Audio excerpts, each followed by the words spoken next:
देखिए, एक बात बड़ी स्पष्ट है देश के सामने, देश के लोगों के सामने कि भारतीय जनता पार्टी ये इलेक्शन जो है, जो पार्लियामेंट का इलेक्शन है, उसमें बुरी तरह हार रही है। 10 साल इन लोगों ने कोई भी काम देश के लिए नहीं किया, बल्कि देश के लोगों को बांटने का काम करती रही भारतीय जनता पार्टी। और आज ये समय है कि देश के लोग इनको सब कुछ खाने के लिए तैयार हैं। इसीलिए जितनी भी अपोजिशन पार्टियां हैं, उनमें डिफेक्शन करवा रहे हैं, उनको तोड़ फोड़ कर रहे हैं, उनके एमपीज को खरीद के हैं, उनके एमएलए को परचेज करने का काम कर रहे हैं। कहीं ईडी जा रही है, कहीं सीबीआई जा रही है। जब कोड ऑफ कंडक्ट लग गया, जब इलेक्शन मूड में आ गए देश, जब देश में इलेक्शन होने जा रहा है, जब सभी तमाम पार्टियां अपना अपना एजेंडा लेके, अपना अपना जो काम किया उन्होंने स्टेटों में या नेशनल लेवल पे अपना एजेंडा लेके जा रहे, तो उसी वक्त अपोजिशन की पार्टियों को तोड़ने का काम भारतीय जनता पार्टी कर रही है। और मैं समझता हूं क्योंकि इनके सामने हार दिखाई दे रही है। इनके इंटरनल सर्वे में, जो भारतीय जनता पार्टी के इंटरनल सर्वे है, उसमें भारतीय जनता पार्टी हार रही है। इसलिए अपोजिशन पार्टी के लोगों को तोड़ रही है। इसीलिए ईडी का दुरुपयोग हो रहा है, इसीलिए सीबीआई का दुरुपयोग हो रहा है। तो मैं समझता हूं भारतीय जनता पार्टी हारेगी और आम लोग जो हैं वो जीतेंगे।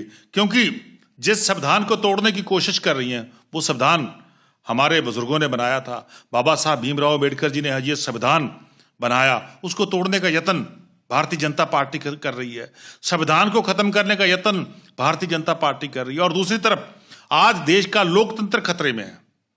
देश के लोकतंत्र को बचाने के लिए हमारे नेशनल कन्वीनर अरविंद केजरीवाल जी लड़ाई लड़ रहे हैं। आज उनको झूठे और फर्जी केस में जेल में बंद कर दिया। ऐसे जेल में बंद करने से हम लड़ाई बंद नहीं करेंगे, हम बिल्कुल लड़ाई लड़ेंगे। हम अरविंद केजरीवाल जी के सच्चे सिपाही हैं, मरते दम तक लड़ाई लड़ेंगे और देश का लोकतंत्र को बचाएंगे, देश के संविधान को बचाएंगे। सुशील रिंकू जो अब तीसरी पार्टी में गए हैं, पहले कांग्रेस में थे, अब आप में थे और आप बीजेपी में गए, इन जैसे जो लीडर हैं इनकी कैसे आप समझते आगे लोग? देखिए, जो ऐसे लीडर होते हैं जो हर इलेक्शन में पार्टी बदलते हैं, उनको लोग सबक सिखाते हैं। मैं समझता हूं कि आने वाले समय में जालंधर के लोग सुशील रिंकू को बहुत भारी मतों से हराएंगे उनको, क्योंकि उनको पता है कि कभी कांग्रेस में, फिर आम आदमी पार्टी में आ गए, अब जो है वो बीजेपी में चले गए। और एक तरफ दूसरा जो दूसरा कांग्रेस के आदमी है, इन सभी लोगों को पंजाब के लोग सबक सिखाएंगे। क्योंकि पंजाब के लोगों को पता है 3 काले कानून किसने बनाए थे। जो किसान को खत्म करने वाले 3 काले कानून, ये भारतीय जनता पार्टी ने बनाए थे, ये श्रोमणी अकाली दल ने बनाए थे। तो इनको बुरी तरह लोग हराएंगे। आज देश के संविधान को बहुत बड़ा खतरा किससे है?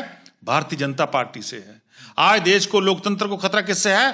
भारतीय जनता पार्टी से है। सो मैं समझता हूं भारतीय जनता पार्टी की हार सामने दिखाई दे रही है, इसीलिए ये डिफेक्शन करवा रहे हैं। पार्टियों को लेने से, आप बड़े लीडर लेने से क्या लगता है कि इलेक्शन जीत जाएगी बीजेपी? आपको देखिए, पंजाब के लोग, देश के लोग भारतीय जनता पार्टी के खिलाफ है। ये जितना मर्जी कूड़ प्रचार कर ले, जितना मर्जी लोगों को खरीद ले, जितना मर्जी लीडरों को खरीद ले, जितना मर्जी पार्टियों को तोड़ने की कोशिश कर ले, पर लेकिन लोग जो हैं वो भारतीय जनता पार्टी के अगेंस्ट भुगतेंगे, उसको हराएंगे। आज भी आपके 3 एमएलए ने एलिगेशन लगाया कि उनको बिल्कुल पूरे देश में ये चल रहा है। आम आदमी पार्टी को तोड़ने का यत्न हो रहा है, दूसरी विपक्ष की जितनी पार्टियां उनको तोड़ने का यत्न हो रहा है। कहीं ईडी को भेज दी जाती है, कहीं सीबीआई भेज दी जाती है। जो पैसे से नहीं मानते उनको झूठे फर्जी केसों में डराया जा रहा है। पर लेकिन हम देश के सच्चे सिपाही हैं, हम देशभक्त हैं। देश को बचाने के लिए, देश के लोकतंत्र को बचाने के लिए, देश के संविधान को बचाने के लिए हम अरविंद केजरीवाल जी की अगुवाई में पूरे डट के लड़ाई लड़ेंगे। ईडी का बात की, आज भी ईडी के रेड चल रहे हैं, आपके ऑफिसरों को बिठा के रखा हुआ, इन्वेस्टिगेशन कर रहे हैं।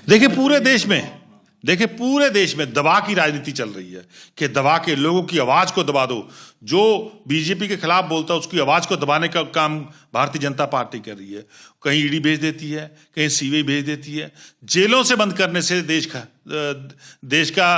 को खत्म नहीं कर सकती भारतीय जनता पार्टी। नेताओं को जेल में बंद करके संविधान को खत्म नहीं कर सकती भारतीय जनता पार्टी।